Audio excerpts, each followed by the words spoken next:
with us. Martin, the IDF said today that there are now 203 confirmed hostages inside the Gaza Strip and 100 additional people still missing. And that could add to the list of hostages, of course. Unfortunately, you have a very personal story, a family story, which you only learned about last night or yesterday afternoon. Talk to me about what you learned. Well, I did, and I do, Andrew. It was pretty shocking. I only found out yesterday that two of my wife's family are indeed among the hostages. They're Americans too, Natalie and Judith Ranan from Evanston, Illinois. They were visiting family on a kibbutz in southern Israel when the attack happened, and they were last seen, Natalie and Judith, dragged away, their hands tied by the Hamas terrorists into Gaza. So that's all we know. And as you can imagine, I've been receiving lots of messages of support, which I passed on to the immediate family in America and in Israel.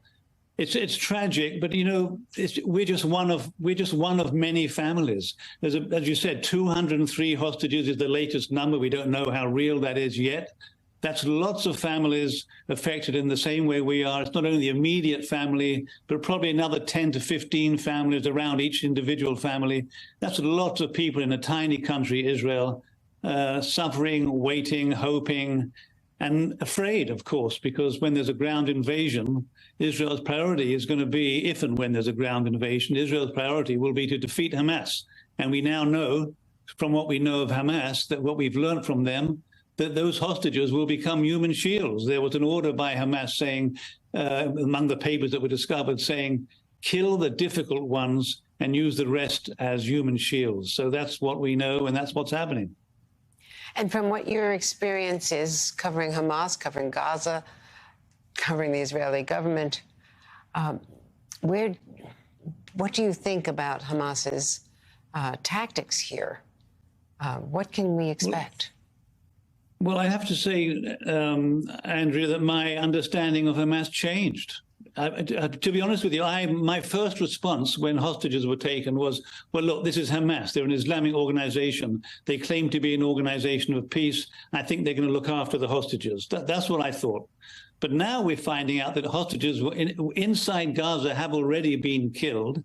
And then when we heard of the horrific things that these so-called Islamic fighters who are actually terrorists did to the Israelis, the Jews, including, for instance, I don't want to go into all the details. We've heard all the details, but one thing I find very convincing is that Zakah is an organization of Orthodox Jews who go around after suicide bombings and in these kind of situations, picking up bones and flesh and giving it a proper burial, not only of Jews, but also of the perpetrators.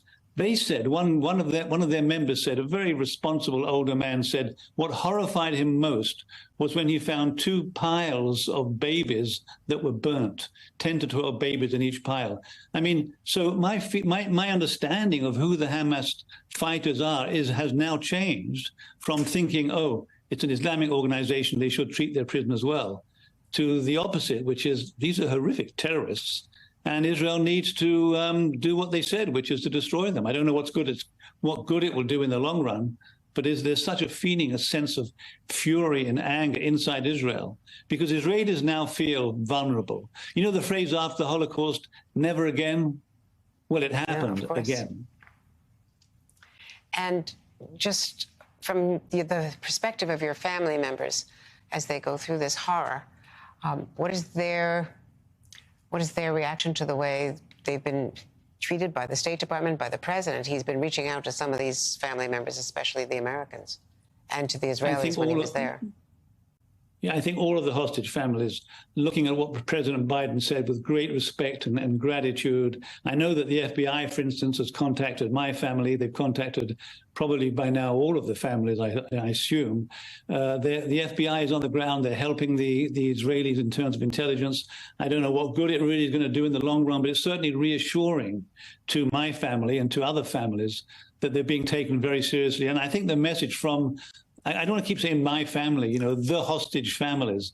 The message is, please keep paying attention to our dilemma, to our situation. Don't give up on the hostages. And I think one immediate result that we need to, one immediate thing we can all do is get the Red Cross to go into Gaza and establish communications with the families. That's what normally happens in these situations. The Red Cross are the first to go in and establish who's alive, what condition are they in, what are the conditions of the health conditions. I mean, many of these people are older Jews who need medication, you know. So Red Cross would be the next move, I think, to go in and find out what's going on. That's what we need to happen immediately. And Hamas needs to understand that. But frankly, I doubt it.